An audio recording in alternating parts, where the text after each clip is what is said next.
now. Hey, Marnie, Amazing. how Hi. are you? Hi there, I'm doing good. How are you? Good, Marnie. Welcome aboard.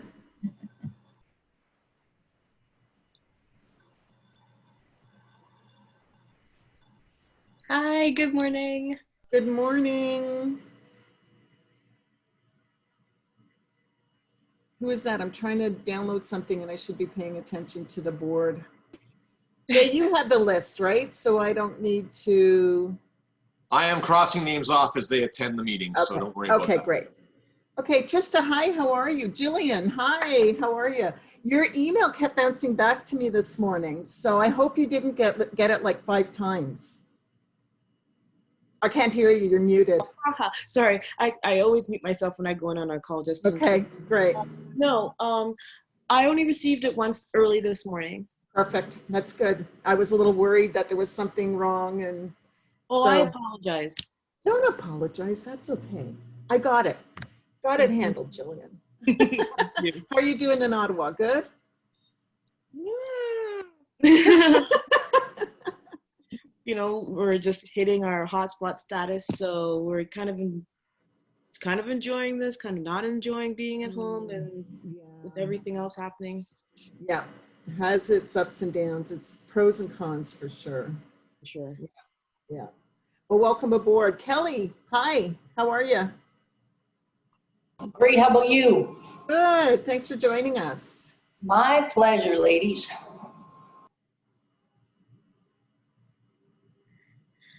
Looking forward to some good conversation today. I hope Yeah, everybody excited. has questions. So we've got quite a few people coming on board today. Hopefully most of them will show up. We had about 65 registrations, so we'll see who actually comes on in. So for those of you who haven't met Landon, everyone, Landon. Hello. That's great. Yeah, it's going to be good. It's going to be good. The items in the box. And then, for example, we had our after party with Barilla and they sent pasta in the box and then also a $30 Sobeys gift card so that attendees could go and buy the rest of the ingredients without it coming out of their own pocket. And then so they had one of their chefs in combination with our MC chef, and they did a big lasagna and rigatoni party, and attendees cooked along, and they actually had everything in the box to do that, which was pretty spectacular. Nice. And so you also talked about pantry cooking that you had done with chefs. So I just want to be careful because the box for the Terroir experience box was a very high cost. So it was $350 and it did cost us money to put it out. We bought the ingredients in it because we didn't feel that now is an acceptable time to be reaching out to restaurants and partners for donations when they're really suffering. So I wanted to give you an idea of something that you can do that doesn't really cost you money if as an event you don't have a budget to do something.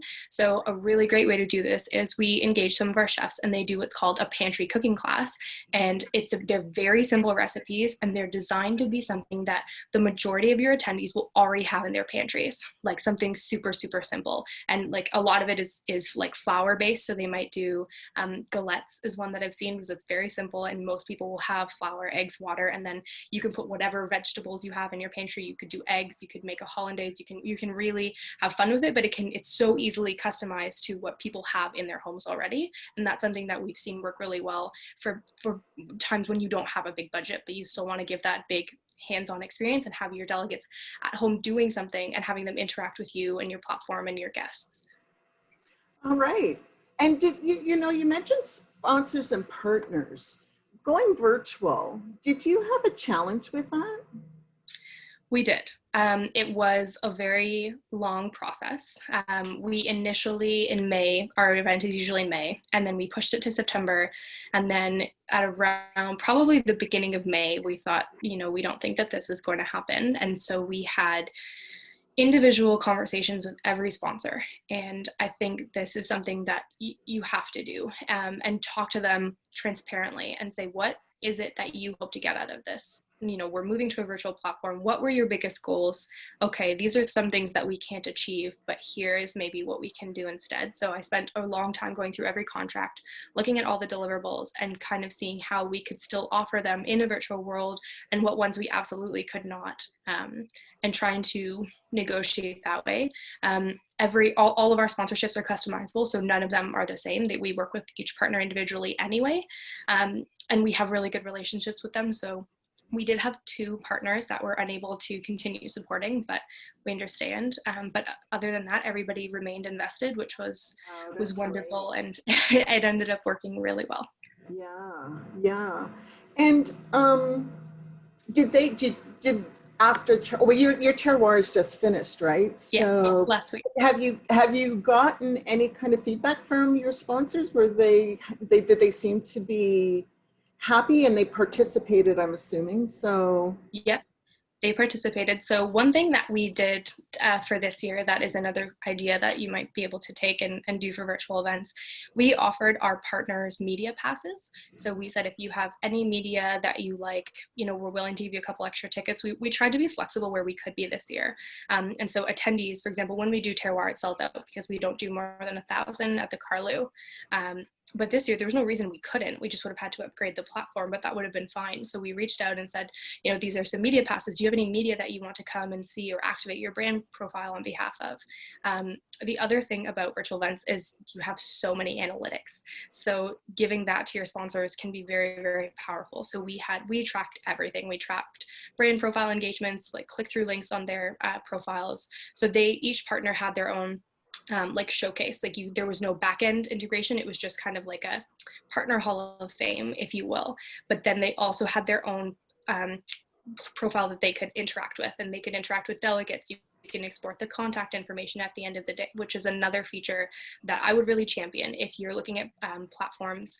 Something to look for specifically in regards to partner is there a CRM built in or an export option that allows your partners to still network and do a little bit of sales like they might normally at your event, depending on your event, of course, and then allow them to export the contact information. Because for a lot of our partners, if it's not about being there on site to showcase their products, it's about being on site to showcase with our unique attendee list.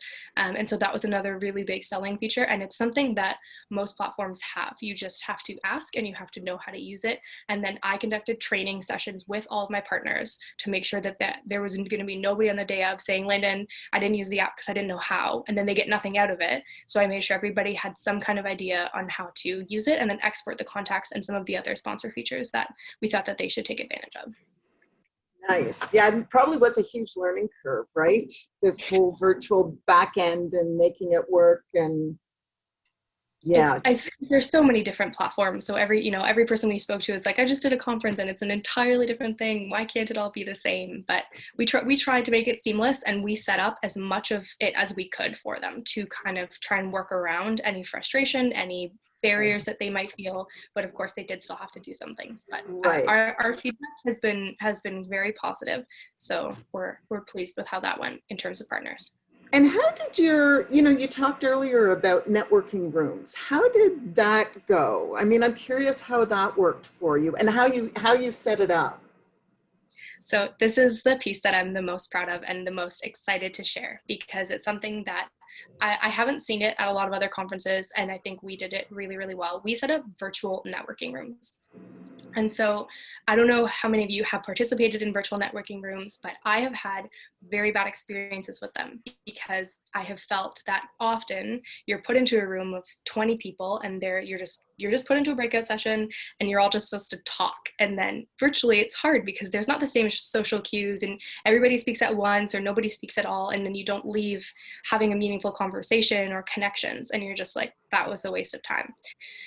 Something Terroir is really known for is their networking option. So we thought, how are we going to do this and make it meaningful and make it something that people take away and they're like, I really feel like I networked. So what we did is set up virtual intimate networking rooms with a maximum of 4 people. And then we had a moderator for each room. So we asked our speakers, our program committee, and our own Culinary Tourism Alliance team to moderate these networking rooms. So in addition to them having a moderator, they also get access to industry experts and our speakers, which is another part of Terroir that makes it's kind of special. We also asked the moderators to pick a theme for their room.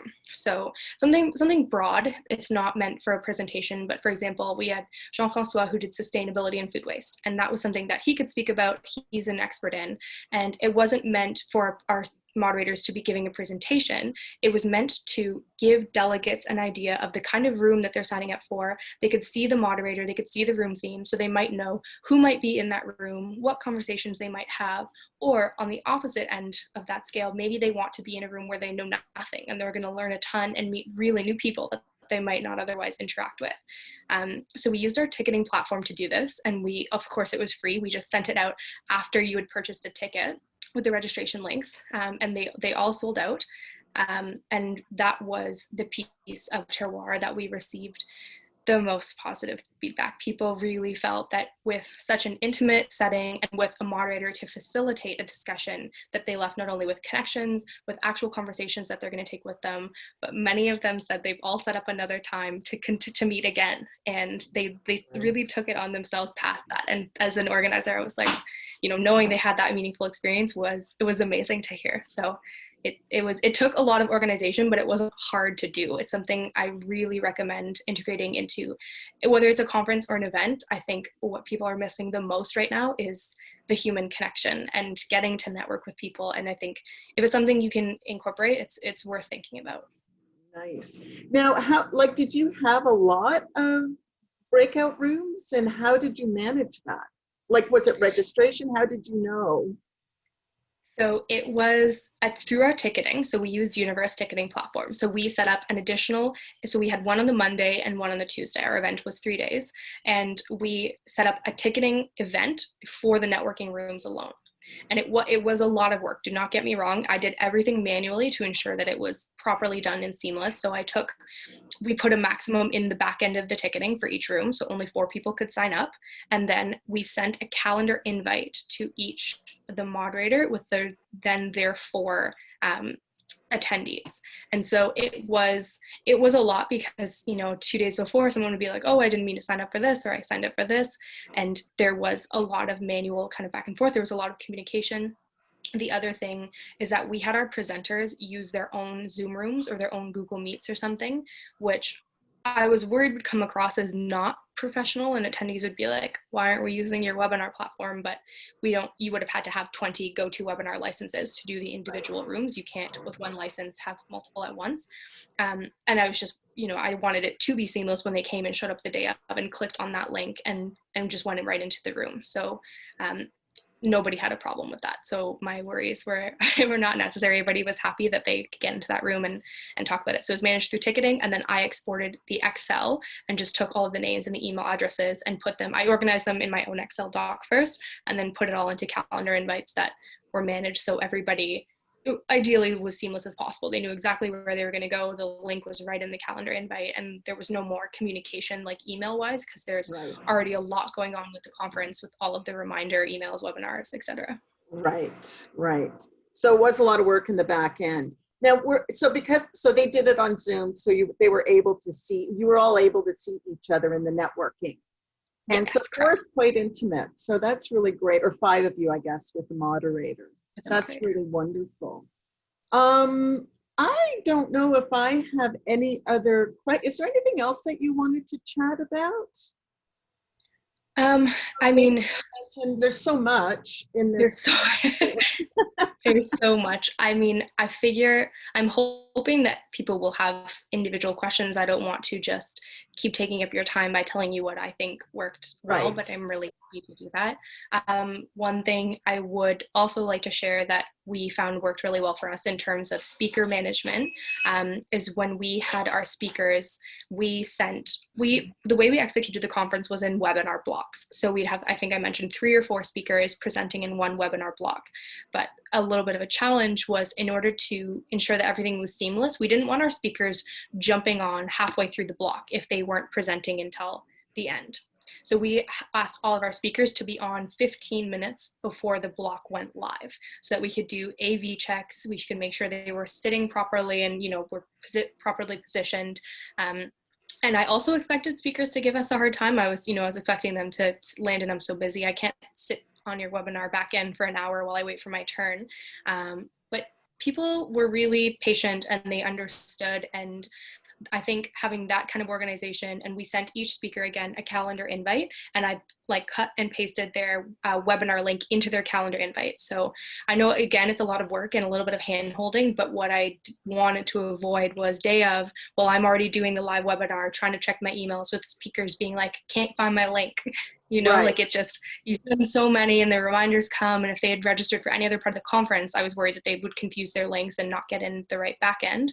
And so that's something that we practiced with them at least once. Every speaker had to attend one training session, and just to make sure they were familiar with the platform, make sure it downloaded into their computer.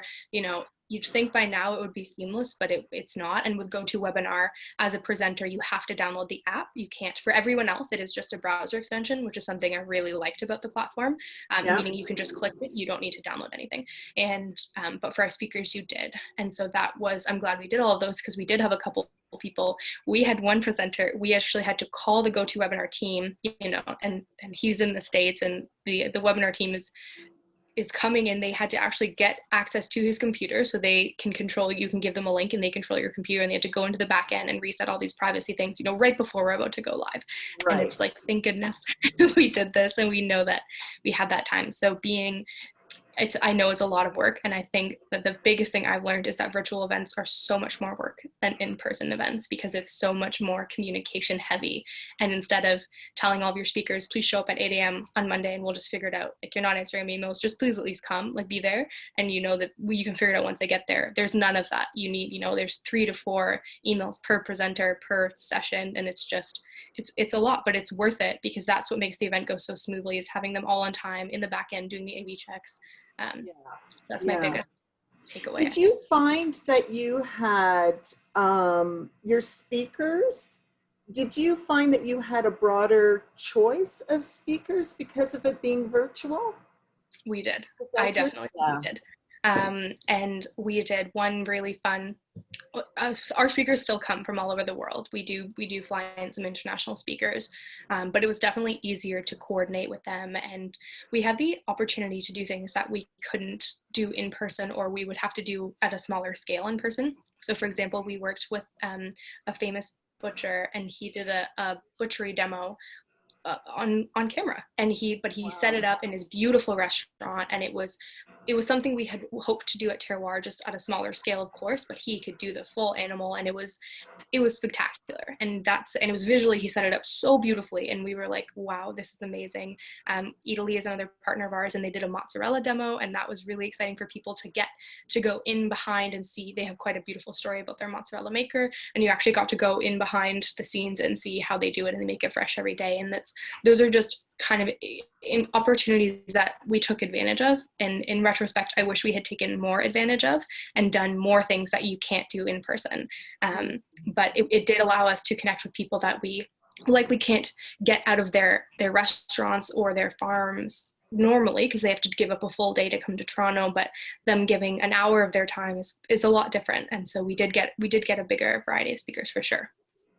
So moving forward for Terroir and for yourself, would you see virtual as something you'd want to do again, or have it be, when we get back to the face-to-face, maybe do a combo of both? How do you see, I don't know, you can't predict the future, but I'm just asking what you think. I strongly believe that moving forward, all events will be hybrid.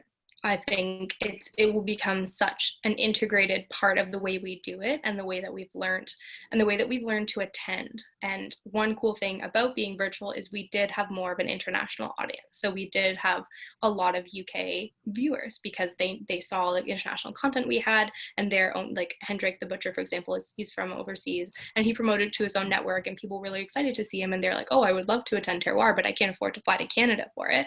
But they were able to log in, and I think those are opportunities that we're going to continue to build on. So what we hope it will look like is next September, we hope to be in person in some capacity, and then we will live stream the main stage. And that's kind of our thinking moving forward. Of course, nobody knows, but we really, really hope to be back in person next fall. Yeah, we all do, don't we? Yeah. Yeah. Well, I think we'll sort of stop here in my conversation right here and really open it up to the participants. We have about 30 people on board. So I'd like you to just, participants, unmute yourself, raise your hand, or put us your question in the chat, either to everyone or directly to Landon, and we can read them out and Landon can answer them. So the first one is from Jacqueline. How do you set up the room in the back end of the system? I just did one, it was really great. So for ours specifically, it depends on the platform that you use. We did a more budget conscious way. If I had lots of money, I would have purchased a platform like Hopin, which is amazing for networking. For us, if you're looking to do kind of more of like a scrappy way, is what we call it lovingly at CTA, we did calendar invites, and then we had the host, so whoever the moderator was, we asked them to use their personal meeting room. So whether that was Zoom or Google Meet, or if they had their own GoToWebinar, whatever they used, we asked them to integrate that into the calendar invite, and so that attendees could just click on it. The moderator would be there waiting once the room opens, and then they just go into their own like Zoom meeting basically. So it wasn't super high tech or super sexy, but it was it really worked to just have people get to chat virtually. Deb? Yeah. Hi, Jacqueline. Hi. Further to that, wouldn't that pose a logistical challenge? And I know you probably talked about this, and I apologize, but like we have trouble when we jump from team meetings to Google meetings to Zoom meetings. You have to download the app and all that kind of logistical nightmares for your registrants. Is there a way to avoid that? And is that what you meant by doing it online? So if there is a way to avoid it, but it means having a platform to do it. So, or the reason that you can't do, like you set up all of the Zoom meetings, for example, is because you can't have that many Zoom meetings going on, or you as the organizer need to be in there to start all of the meetings. So what I had actually done is I had set up Google Hangouts for all of the very first day, because I had thought that it's supposed to work like this, but for some reason it didn't. Google Hangouts is meant to be, anybody can jump in and out. It's supposed to be a very fluid, flexible, easy platform that only needs your browser extension. But a couple people who had government emails were unable to get into the Google Hangout room without me providing access. So I had a couple of our moderators be like, Landon, nobody's in my room. And I had to jump in and let everybody in.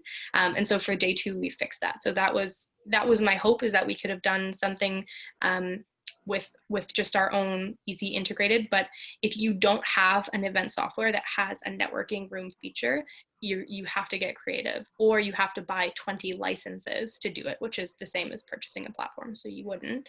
And it's not perfectly seamless, but I mean, we only had Zoom and Google Meets, and for both of those, you don't need to download the app. There are browser extensions.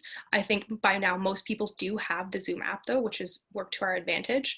But unless, again, it's just, this is the budget conscious way of doing it. If you have a platform, it is a lot more seamless than that. I hope Jacqueline, did that answer your question?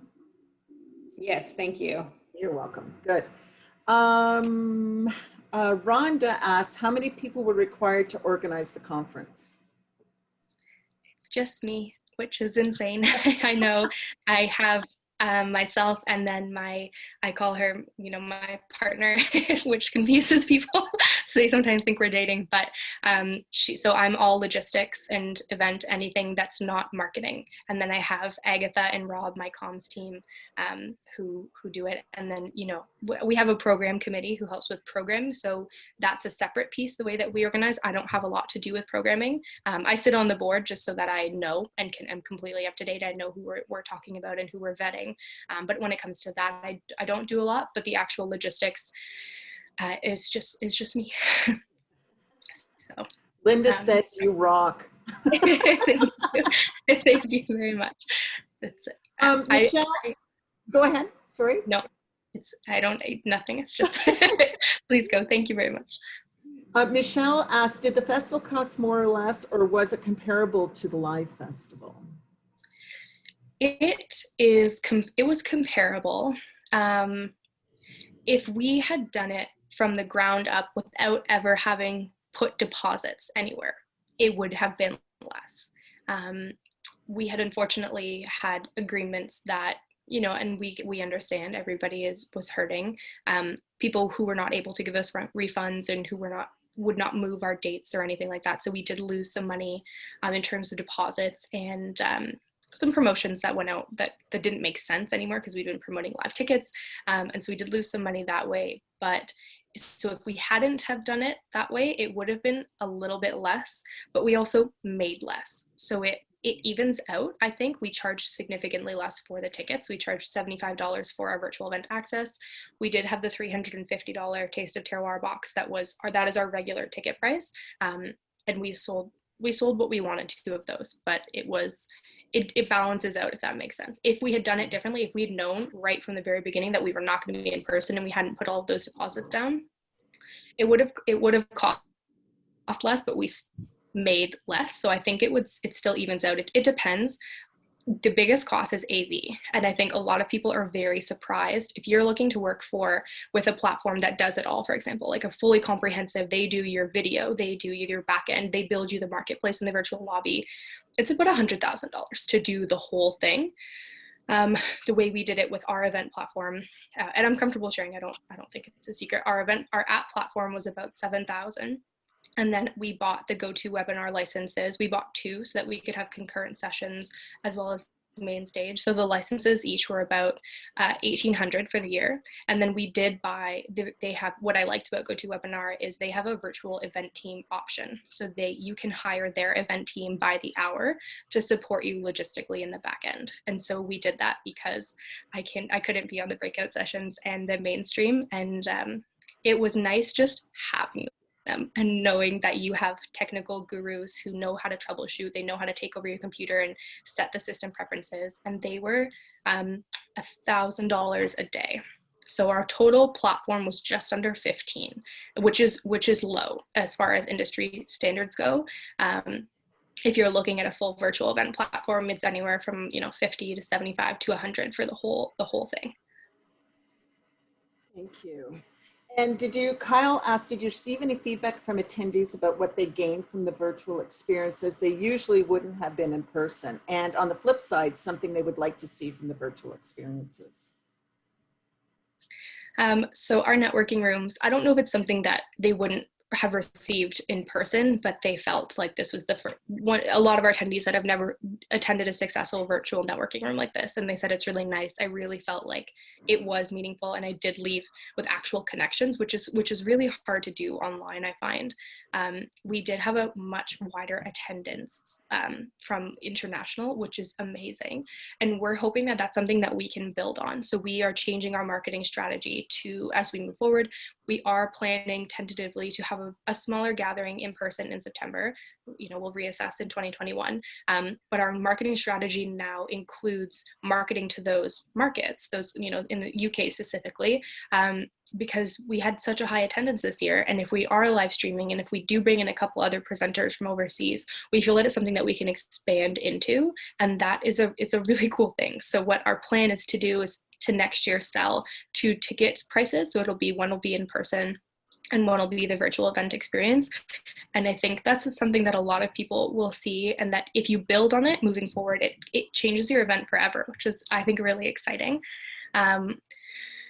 I think the other thing that people really like is that they can watch the content. So we recorded everything is live, and a lot of people have said, I love that I can go back and rewatch this, or I can share it with my colleagues, or I can bring it to my team and say, I watched this presentation and this is what we should be doing, for example. And so that was awesome. And then people liked the contact capability within the app. So being able to, and you can do this in person, but I think not everybody takes advantage of it because you're there and you have business cards and you have cocktails and you're just, chatting and then you exchange. But if online and you're chatting with people on the app and you request contact information, there is an export function that just exports everybody that you met and interacted with at the symposium.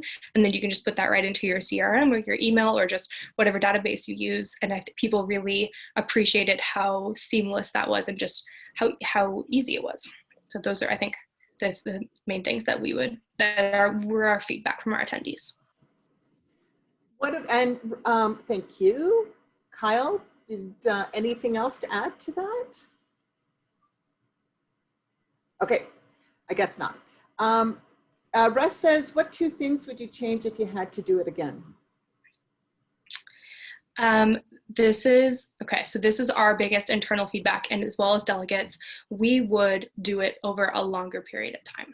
So a lot of delegates came back to us and said, you know, why did you, when you could have done it over a week, why did you do everything in 2 days? Because it was hard to, it's hard to go to back to back. And we knew this. We didn't start the conference until 11 a.m. and we ended at 5 with 5 or 6 breaks in between. And we thought that that would be enough. But a lot of our delegates said, you know, I would have loved to have seen this over 7 days and be able to jump into, you know, 1 or 2 webinar blocks a day and be able to do it that way instead of taking 2 full days off and just sitting in front of my computer for 2 full days.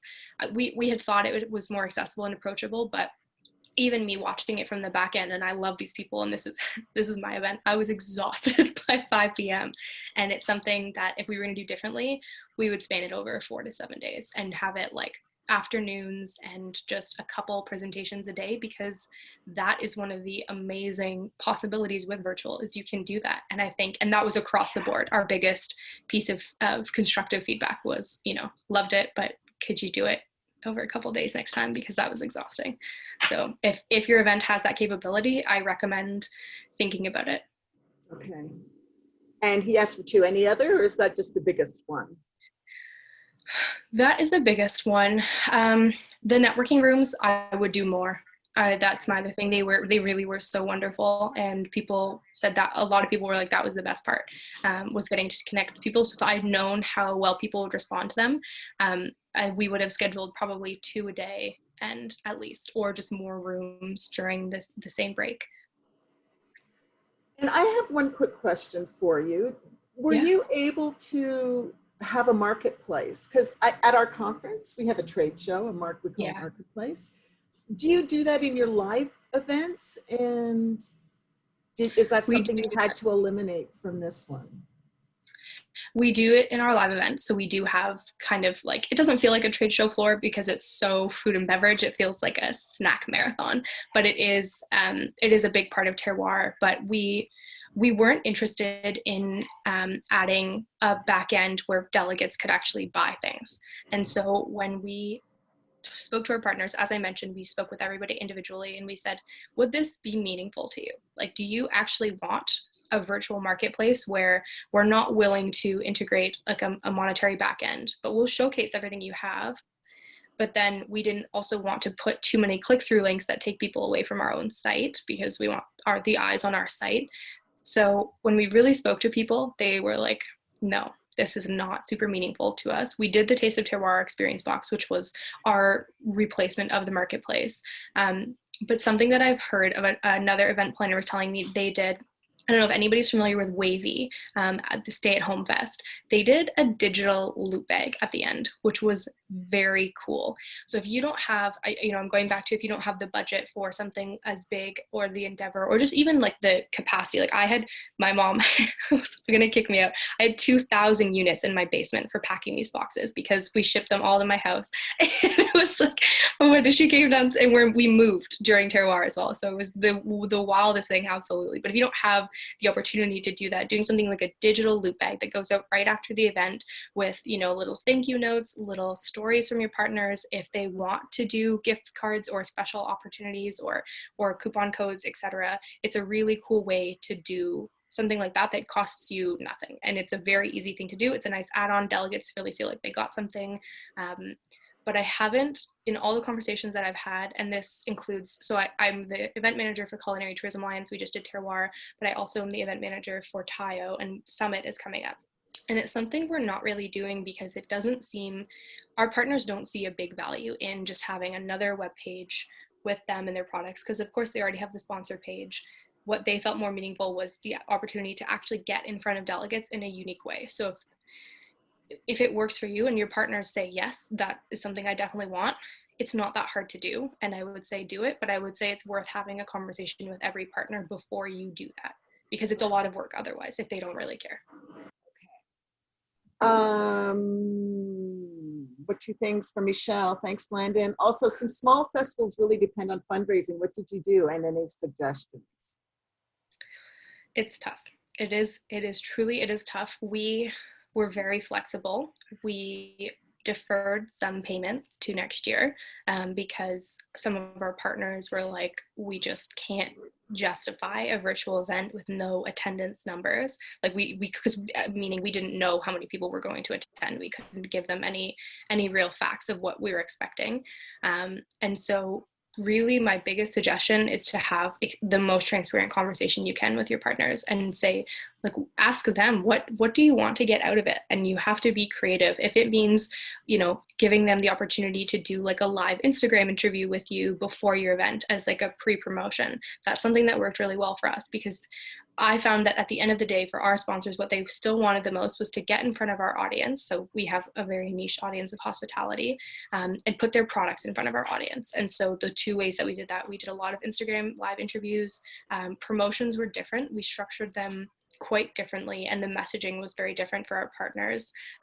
Programming, if it's an option, I know nobody wants a fully sponsored stage, of course, but if there are any key partners, that was a big negotiation tool that we use. And we don't ever give partners under 20K programming because we want to protect the integrity of our program. And we're so careful not to have just a sponsored stage, but we did try and find different options. So for example, Seedlip, the one that I mentioned, normally we would not, for their sponsorship level, they would not have had access to programming, but it was a really meaningful thing for them. So was it a big deal to give them an hour and a half of a yoga and a non-alcoholic cocktail program? Absolutely not. It was easy. It was amazing. And our attendees loved it. They remained invested. They then wanted to put things in the Terroir box, which made our box better and easier to sell. And then there was a nice tie into programming. So we found a mutually beneficial way to do it.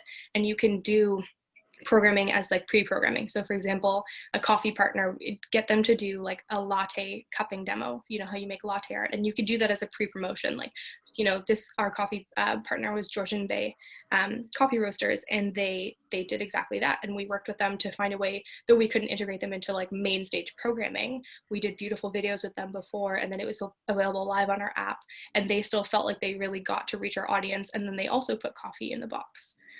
So I hope that answers your question. I think it's unique based on every event and every sponsor. But if the biggest thing I found success in was asking them what they wanted. And I tried to find comparable deliverables to what they would normally get in person and somehow find a way to bring that to life online. And you have to become creative too, right? You do. You really do. Yeah, to see what is going to work for you both. Did you incorporate digital and live gamification into the event? Yes, we did. That is a great question. I'm glad you asked that. Our platform had it built in, so that was nice. We didn't have to do anything. It's a gamification that is basically you get points for every time you view a speaker or add something to your agenda. We did incentivize it, so we offered the top 5 attendees a Terroir mug with coffee that we would send them. So if you have a little prize, that helps. I know that it's tough right now. There's not a lot of room in budgets for prizes, but we found a way to make something work. The other thing that we did was try and get attendees to engage with us. We did have a social wall, but within our app, but we also pushed this on Instagram and Twitter, was to show us how you taste terroir.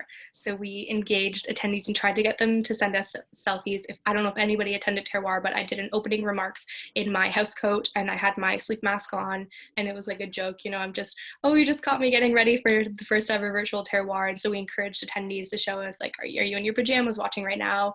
Are you in a suit top and your PJ bottoms? Are you with your dog? Like we really pushed to try and get people to interact with us, because we felt that the more that they put into the platform, like the more they interacted with each other, with our speakers, with our sponsors, the more they are going to get out of the event and leave feeling like, okay, I didn't just sit on my computer and watch programming. Another thing you can do is if you have your depending on the size of your teams, of course. But if you can have people messaging random attendees and, you know, remind your speakers to message people, get your partners to message people, and just get them interacting on the app and posting on the social wall, it makes a really big difference, because the more people see that other people are doing it, they feel comfortable. They're not going to feel stupid reaching out to this random person who might not respond. They really start to get comfortable and excited, and that's the whole point of the event. So that's something I wish we had done more of. We did a little bit. We are a small team, so we had to focus on programming. But when we had seconds, our whole team at all times was messaging people, hey, how's it going? Are you loving this? What was your favorite part? Did you see Silva speak? Etc. So that's another thing that you can do in terms of like a gamification and encouraging people to interact with you and your platform. Did that answer your question, Russ? Thank you. Jennifer asked, did you sell the marketing on the boxes to your sponsors in kind or by box? It was different. So again, it's customizable to our bigger partners. This was it became part of their sponsorship deliverables. So it was in kind and monetary. So they had to invest a certain amount to get this opportunity. And then they had to give us the in kind, the donation of the objects. For some sponsors, for example, Wine Marketing Association of Ontario is a really big sponsor of ours, and they remained invested and they accepted the box as one of their marketing deliverables, but we purchased all the wine because wineries have been hit pretty hard. We didn't, you know, they weren't comfortable asking for it. They didn't have the budget to spend another $6,000 on wine. And we were really careful about who we asked for donation. So it was very different. Some partners, yes, it was a fully in-kind sponsorship, and it was just about making the box better to sell and having cool things in it while still giving, thinking about the attendee experience versus the sponsor experience. So some people I approached saying, you know, we would never do this, but this is different. It's a whole new ball game. Would you be interested in a, you know, 6K level sponsorship? You just have to give us 200 units to put in the box, and then you get the rest of the marketing deliverables and you're a terroir sponsor. And that was received really, really well. So it depends. We were really careful. We were strategic. You know, we looked at the organization that we were going to pitch. Do they have the money? Have they been hit super hard? You know, like grocery stores, for example, would be an appropriate partner to approach in terms of like cash donation and in-kind donation, but restaurants or beverage partners, maybe not so much. Thank you. Kyle again asks, oops, I just got an email that covered that. I know some organizers are concerned interest in virtual events and maybe decreasing. It sounds like you have very high attendance. Do you feel your conference defied a declining trend, or do you feel taking the time to find the best user experience and what outcomes your attendees were looking for brought the high attendance? I'm reading it because we're recording this, so. Yeah. Okay. That's a great question. I do feel like we defied a bit of a declining trend. I have attended many conferences. As I've said, I don't think I have been to one with numbers as high as 400. I do think it has in part to do with our loyalty base. This was our 14th year, and many people really just love Terroir. And I think for people who are already loyal, $75 was not a lot of money to attend the conference. We did have solidarity tickets, of course. We did give out tickets to our sponsors and our speakers, so that helps. But I think our program really hit it home, and we did adjust our program back in when we decided to flip to virtual back in May, when you know, due to the current climate, we thought we need to redo this. We need more recovery. We need like programs. We need some government in there. We want to see people who have wonderful stories and are sharing, you know, their COVID recovery. How are they doing it? Not in a like, oh my gosh, this is the worst ever, but in a, this has happened and we know it's happened and it sucks, but what are we doing moving forward and how can we work together? We also really included a lot of diversity in our program, and we did this with intention, and we sought out presenters that we felt should be on the stage. And so we did have a really, I'm the most proud of this program than I've ever been. It was really, really spectacular, and a lot of people came for specific programming. I think the networking sessions really encouraged people. When we launched networking sessions on our social media, we saw like a 10% increase in tickets once we explained to delegates, once they saw the moderators. So we really pushed out promotions on their speakers that were moderating in our program committee, and the brilliant people that you could have intimate access to. And that pushed our ticket sales as well. And I don't think it has much to do with the platform, because people don't know till they get there. So I think our numbers stayed high throughout the 3 days because the platform was easy to use, but I don't think it has that much to do with the platform, because nobody really knows what it means when we say a custom Cvent designed app with GoToWebinar integration. People are like, great, I'm just going to click the link when I get there and figure it out. Like, I don't think it's something that you can really champion maybe in a year from now. And people, when you say something like, I'm using a hop-in, networking platform, people might be like, okay, yes, that's an amazing platform. I do want to attend your networking session. I think it's about our loyalty, our marketing, our ticket price. We were worried because there are a lot of events not charging for tickets, but we found $75 worked really well for us. And just, I think it came at a time when we don't have another choice still. So I think people are almost getting their second wind in terms of that. And they're like, I do still want this information. I do want us to have the opportunity to listen to these speakers, and I can't do it in person. So I'm going to do it online. So I don't know if that answered your question. It's partially, I don't know for sure. I think it'll be interesting to see how we continue to go over the next couple of months, but I think communication is the biggest thing. And we reached out personally to people. It was another thing we did to past ticket holders, explaining to them the things that we were doing this year. So we tried to communicate in detail, but not heavily. And so people really knew what to expect, knew what their speakers were talking about, knew the kind of resources we were hoping to provide to them. Okay. Yeah, that did answer my question. Okay. Jacqueline did comment. Did you have another question, Kyle? Sorry. No, that's okay. I just wanted to let her know that it did answer my question. And it's certainly something that I know we saw as entertainers, that there was kind of a decline in interest in virtual stuff after Canada Day, because people wanted to shift to the outside.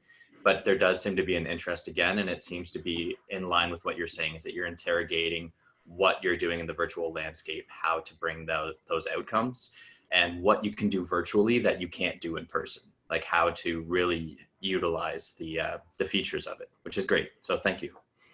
You're welcome. Jacqueline did comment, I think this type of event lends itself to a virtual platform. Festivals are a different beast. Any comment? You're not wrong. Yeah. Okay. You're not wrong. I would not say that I am an expert in festivals. I would say that I imagine it comes down to what kind of hands-on and at-home experience that makes it feel a little less virtual. I know it's really challenging to have people interact in that way when you're right, it's a different beast. People are listening to speakers, they're sitting at their desk. This is part of work to them, versus getting them to participate on their own time. I wonder if looking at having a festival over several days would be different if you had, one big show every night, or, every Friday, Saturday, and then like a Sunday morning one. And if you can get any kinds of hands-on interaction, if you can include like a food and beverage program or a cocktail hour in your festivals, things like that, I feel really make a difference. And the more intimate experiences that you can provide, I think that makes a difference as well. So I wonder if you could maybe think about doing like a mini series of festivals, and they're more intimate experiences over a couple days or a couple weekends, and you have to choose which ones you want to attend. So you buy your ticket, but then you can only choose to attend certain events, so that it feels like more of an intimate, private experience that people are kind of looking for, because that's what virtual allows. Russ, I saw your hand up. Did you have a comment? Okay. Yeah, I did. Sorry. With regards to the festivals, I agree completely with what you're saying, and I think it depends on the type of festival specifically. We've been creating film festivals virtually, and also looking at different music festivals as well. We've also been working on a cooking style festival, looking at different chefs around the States and incorporating them in a different way. I think it is open, but you made a very, very good point that unless programming is defined and there's a purpose behind it, it's not going to work, whether it's in real life or virtual. So I think looking at the virtual platform, anything is possible, but you need to know the objectives behind everything that you're wanting your attendee to experience. So I think we should always leave it open to anything, but as long as the experience is positive on that one. Yeah, that's a good way to look at it, is just knowing your platform should be based on what you want to accomplish, because there are platforms out there for everything. So if you go into it kind of thinking like, okay, I'm just going to look at all the platforms, I suspect it will be overwhelming trying to pick one that fits within your budget. And if you haven't decided that, you know, networking is a really key feature, or, you know, having just an amazing main stage is a key feature, it will be hard to pick a platform. So outlining that, I have, if anybody would like, I can send you a list of questions that I ended up putting together myself. And I had done so many demos, by like 30, I would log on and be like, you know what, this is what I'm looking for. Bam, bam, bam, bam, bam. Can you give me these things? Nope. Okay. Thank you so much for your time, because I don't have time to go through your demo if you can't meet this criteria. So I have a list of questions I could send that I asked. Some of them are general, like first questions, and then they do move into more specific symposium style, but I'm happy to share if anybody would feel that would help them in any capacity selecting a platform. Maybe you could send that to me, Landon, and what I can do is send that out because I'm recording this, just to let you know. I am recording this, and we'll send it out to everybody. I do have to apologize. Forgot to click on record the first few minutes, so there will be a bit of a gap. My bad, and trying to make things better. Anyway, I kind of missed the boat on that one, but I can get it out with that email. Sure, absolutely. Okay, great. Anything else, anyone? Because I just found this was really great. Thank you. No other Well, questions? I'm happy. If anybody wants to reach out to me, please do. I'd be happy to discuss individual platforms if you like. If you have any questions, I really, without exaggeration, have gone through over 40 demos. So I have seen everything, I feel, and I'm happy to discuss if that would help anyone. Wonderful. Thank you, Landon. This was really great. Really appreciate your time, your information, your experience, and we'll be in touch again. And thank you everyone for attending and all your questions. Thank you so much. Oh, yes, next week we have Mary Beth from Sponsorship Circle, who will be coming on board. So don't forget to join us for that. We have Peter Ashwin, who's going to be coming up in the future. And we're going to also be doing something with the municipal events back to festivals guide. So really looking forward to all of those so far. Thank you again. Thank you, everyone. And we'll see you next week. Bye. Bye, everybody. Bye.